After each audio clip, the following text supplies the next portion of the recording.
Hi everyone, this is Roshni here and welcome to our YouTube channel Anand with विशाल वर्मा। और आज मैं आपके साथ डिस्कस करूँगी top 10 MCQ of the week की सीरीज़ में बिजनेस मैनेजमेंट का पार्ट 4। आई होप आपने फर्स्ट सेकेंड थर्ड पार्ट को देख लिया होगा और बहुत ही इंपॉर्टेंट क्वेश्चन MCQ की फॉर्म में है जो कि बहुत ही ज़्यादा इंपॉर्टेंट होने वाले हैं आपके में एग्जामिनेशन में 2021 के लिए, जो कि आपको कंसेप्ट क्लियर करने के साथ साथ बहुत ही ज़्यादा MCQ की भी प्रैक्टिस करनी चाहिए। इसीलिए बहुत ही शॉर्ट फॉर्म में 10 मिनट की सीरीज़ में आपके लिए 10 क्वेश्चन MCQ में लेके आती रहूँगी टिल द एग्जामिनेशन तक। और आज के लिए डिस्कस करूंगी मैं बिजनेस मैनेजमेंट का पार्ट 4। और इससे पहले अगर आप चैनल पे न्यू हैं और अभी तक सब्सक्राइब नहीं किया है तो कर लीजिए और बेल आइकन को ज़रूर प्रेस कर दीजिए, जिससे कि आपको आने वाली वीडियोस की नोटिफिकेशन टाइमली मिलती रहे। तो देखते हैं आज हमारे कौन से क्वेश्चन है। The first question is a manager resolving conflict among organisational member is performing what function. यहाँ पे बताया है आपको क्वेश्चन में कि एक मैनेजर है जिसको रिजॉल्व करना है कॉन्फ्लिक्ट्स को अमंग द ऑर्गेनाइजेशनल मेंबर्स के लिए, तो वो कौन सा किस पर्सन को किस फंक्शन को परफॉर्म करता है। बहुत ही इजी क्वेश्चन। ए कंट्रोलिंग, बी कमांडिंग या सी डायरेक्टिंग, डी लीडिंग। थोड़ा सा कंफ्यूजिंग हो सकता है बट इसका राइट आंसर मैं आपको बता देती हूँ। इसका राइट आंसर ऑप्शन डी। जी हाँ, क्योंकि जो कॉन्फ्लिक्ट है वो हो चुका है और उसके बाद आपको उसको रिजॉल्व करना है, तो वहाँ पे आप डायरेक्ट या कमांड या कंट्रोल नहीं कर सकते हैं। तो इसके लिए यहाँ पे राइट आंसर है इसका लीडिंग। आप वहाँ पे लीड कर रहे हो, राइट। लीड करके आप उसको किसी को क्या डायरेक्शन देनी है एग्जैक्टली वो आप डायरेक्शन पुट कर रहे हो, अपना डिसीजन वहाँ पे लगा रहे हो। तो यहाँ पे आपका leading is the right option for this question. The next question is which of this is not mentioned in decision making matrix। decision making matrix के बारे में आपको पता होगा, तो इसमें ये पूछा है कि इन चारों ऑप्शंस में से क्या मेंशन नहीं होता है। उसमें आपको ये बताना है ए एनालिटिक, बी बिहेवियर या सी डायरेक्टिव या डी परफॉर्मेंस मैनेजमेंट। तो इसका राइट आंसर है परफॉर्मेंस मैनेजमेंट। जी हाँ, डिसीजन मेकिंग मैट्रिक्स में परफॉर्मेंस मैनेजमेंट का कोई काम नहीं होता है या वो वहाँ पे मेंशन नहीं होते। बाकी के तीनों ऑप्शंस आपके राइट हैं। Next question is dash is a rule of thumb that managers use to simplify decision making.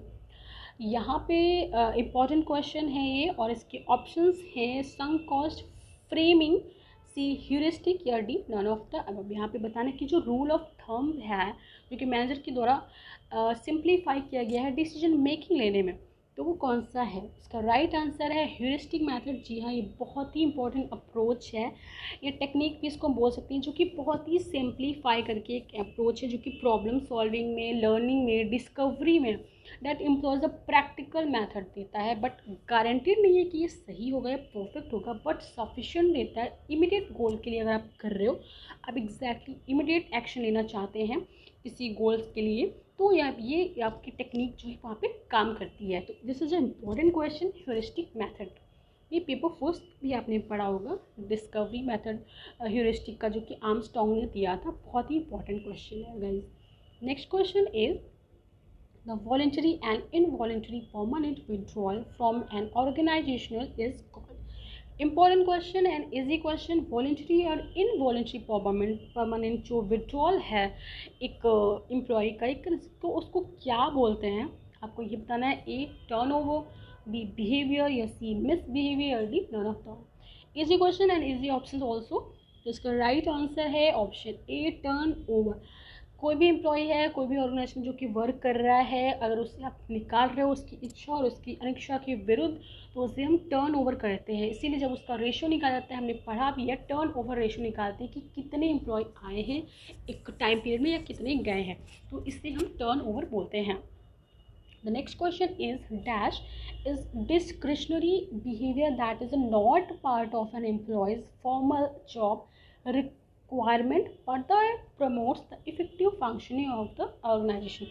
important concept यहाँ पे बात की गई है कि एक ऐसा बिहेवियर जो कि पार्ट नहीं है एक एम्प्लॉय के फॉर्मल जॉब में, बट वो प्रमोट करता है कहीं ना कहीं इफेक्टिव फंक्शनिंग के लिए, जो कि ऑर्गेनाइजेशन के लिए इम्पोर्टेंट होती है। तो इसके ऑप्शंस हैं ए प्रोडक्टिविटी, बी मोटिवेशन, सी ऑर्गेनाइजेशनल सिटीजनशिप या डी ऑर्गेनाइजेशनल बिहेवियर। अगर आप मैनेजमेंट के स्टूडेंट हैं और ये सारे कंसेप्ट आपने कहीं ना कहीं ज़रूर पढ़े होंगे, इसमें आपको ये देखना है कि किस कंसेप्ट से लेके कहाँ पे कैसे क्वेश्चन पूछ रहा है। ये बहुत इंपॉर्टेंट है, क्योंकि मैनेजमेंट में बहुत ज़्यादा कंसेप्ट ऑथर या भी किसी कंसेप्ट की आपकी मीनिंग या उसको एनालाइज करके बढ़ा के पूछ लिया है। यहाँ पे ऐसा ही होता है, एक छोटे से कंसेप्ट में आपको पूरी लाइन दे देगा, उसमें आपको शॉर्ट फॉर्म में बताना होगा, ये बहुत इंपॉर्टेंट है।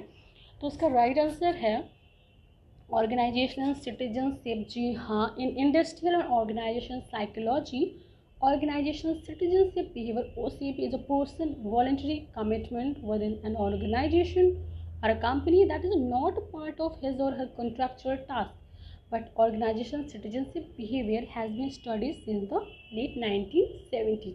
ये कोई पार्ट नहीं होता कि आपको ये परफॉर्म करना है, बट अगर आप रहते हो एक एम्प्लॉय किसी ऑर्गेनाइजेशन में, तो ये आपका प्रमोट करता है आपकी इफेक्टिव फंक्शनिंग में ऑर्गेनाइजेशन में, तो इसे बोलते हैं organisational citizenship, right. Next question is dash is that the part of an attitude that's made up of the belief, opinions, knowledge or information held by a person। important question and easy question, जैसे कि आप इसको एक keyword से भी समझ पा रहे होंगे। इसकी ऑप्शंस है A behavioural component, B cognitive component, C affective component या D none of the above. यहाँ पे मैं आपको कीवर्ड्स बता रही हूँ, बिलीव्स, ओपिनियंस एंड नॉलेज। यहाँ से आप इसको बिल्कुल पकड़ सकते हैं, इसका राइट आंसर आप बता सकते हैं। इसका right answer option B cognitive component. जी हाँ, आपने पेपर फर्स्ट में पढ़ा होगा तीनों कंसेप्ट के बारे में। अगर आप माइंड से रिलेटेड कोई भी बात कर रहे हैं तो यहाँ पे आपका आंसर होता है कॉग्निटिव कंपोनेंट। बिल्कुल बिना सोचे समझे आप इसका आंसर लगा सकते हैं, कॉग्निटिव कंपोनेंट, जो कि आपके माइंड से रिलेटेड, नॉलेज से रिलेटेड बात कर रहे हैं, तो वहाँ पे cognitive component the right answer for this question. The next question is the emotional part of an attitude is called. Emotional part देखिए, जैसे कि वहाँ पे मैंने जो भी डिस्कस किया हुआ इसका आपको यहाँ पे काम आ जाएगा। Emotional part of an attitude is called a affective component, B attitude, C behavioural component या D all of the above. तो इसका राइट आंसर आप आई होप समझ गए होंगे। इसका राइट आंसर है अफेक्टिव कंपोनेंट। जी हाँ, affective component, this involves a person's feelings, emotions about the attitude, object। for example, I'm a scared of spiders, right। behavioral और cognitive। अगर कंपोनेंट की बात करें, बिहेवियरल कंपोनेंट की बात कर रहे हैं, तो यहाँ पे the way the attitude we have influence how we act और बिहेव। अगर बिहेवियरल, जो लास्ट वाला ऑप्शन भी आपसे करेक्ट पूछ लेते हैं, यहाँ पे ऑप्शंस के बारे में बात करें, सी के बारे में बिहेवियरल कंपोनेंट, यहाँ पे हम कैसे एक्ट करते हैं या बिहेव कैसे करते हैं, ये उससे रिलेटेड है, यानी कि हैंड। 3H की अगर बात कर रहे हैं, हेड, हार्ट एंड हैंड के बारे में, यहाँ पे इससे भी आप रिलेट कर सकते हैं। Next question is employees general believe that their organisation values their contribution and cares about their wellbeing is called. आपको यहाँ पे एम्प्लॉय के परसेप्शन से बात की जा रही है कि अगर उसकी वैल्यू है, उसकी कंट्रीब्यूशन है जो उसने की है ऑर्गेनाइजेशन के लिए, तो उसको क्या बोलते हैं।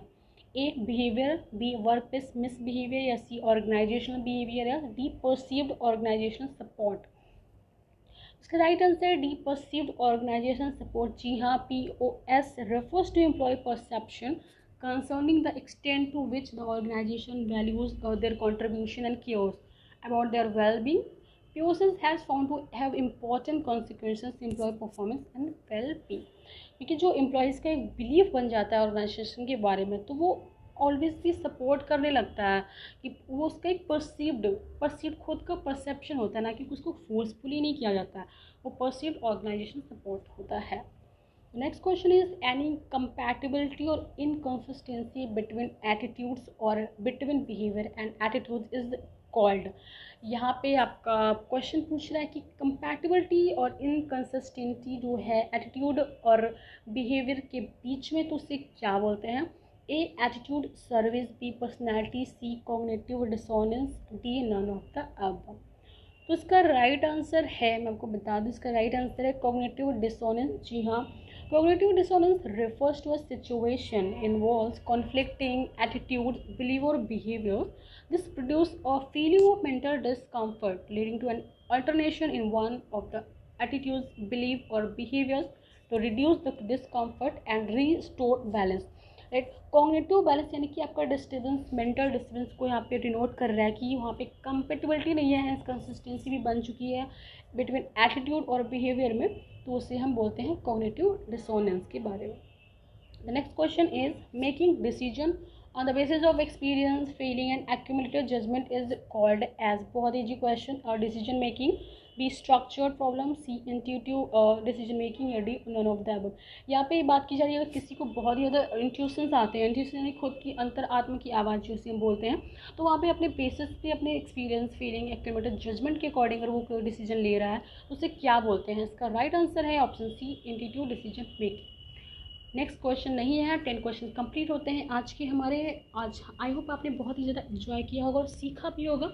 और इस चैनल को ज़्यादा से ज़्यादा अपने दोस्तों में शेयर करिए, जिसको ज़रूरत है। बिल्कुल फ्री में यहाँ पे आपको इन्फॉर्मेशन मिल रही है, एग्जामिनेशन की प्रिपरेशन भी कराई जा रही है, टाइमली और रेगुलर बेसिस पे वीडियो आएंगी गाइज आप डेली। तो आप ज़्यादा से ज़्यादा शेयर करिए, लाइक करिए, सब्सक्राइब भी कर दीजिए। अगर नहीं किया है, कर दिया है तो बहुत अच्छी बात है, तो शेयर कर दीजिए।